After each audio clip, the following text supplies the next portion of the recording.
Joining us now, NBC News senior Homeland Security correspondent Julia Ainsley and staff writer for The Atlantic, Adam Serwer. Julia, give us the big picture here. How do the protests, the travel ban, and the Abrego Garcia case all fit together right now?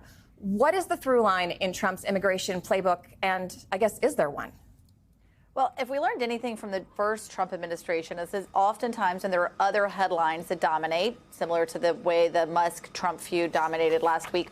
Oftentimes we hear a little bit more about immigration. In this case, we're hearing a lot more. And as we know from recent polling, a lot of Americans still approve of President Trump's plans to deport undocumented immigrants, even though the majority of them also think that they deserve due process before they're deported. So we're starting to see more immigration headlines. As far as what's happening in L.A., this is in large part ICE responding to pressure from inside the White House. Stephen Miller had a meeting in mid-May with senior leaders from ICE where he said if they didn't start arresting around 3,000 people a day, he was going to start firing the bottom 10% performers, the leaders of those field offices.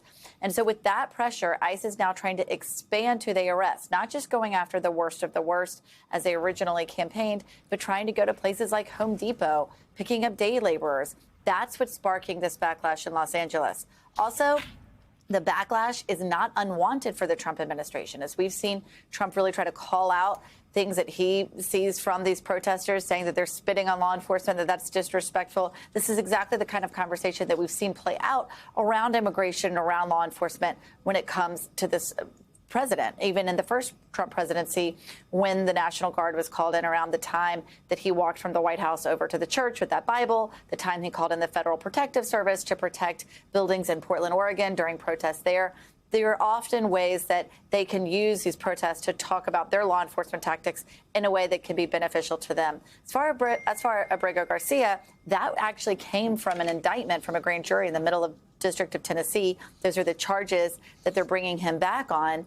That indictment came out May 21st. We only heard about it on Friday. And so there could be a little bit of cherry picking as to what news items they decide to put out in front of us. Same thing with the travel ban. They were given 90 days to come up with countries that they thought weren't complying with vetting.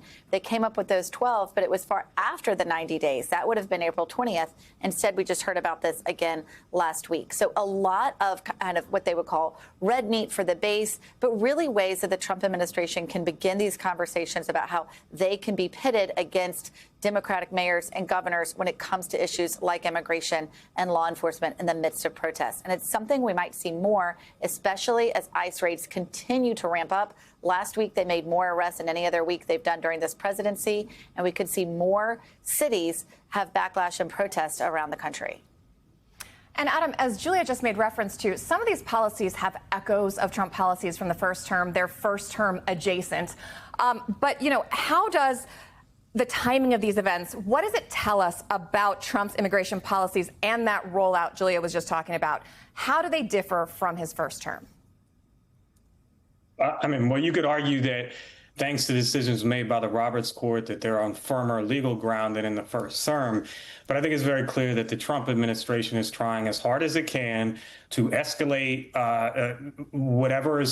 escalate protests against the administration, because Trump is a president who wants to play dictator. He's someone who said, he praised the response of the Chinese government to the Tiananmen Square protests. He wants an excuse to harm people.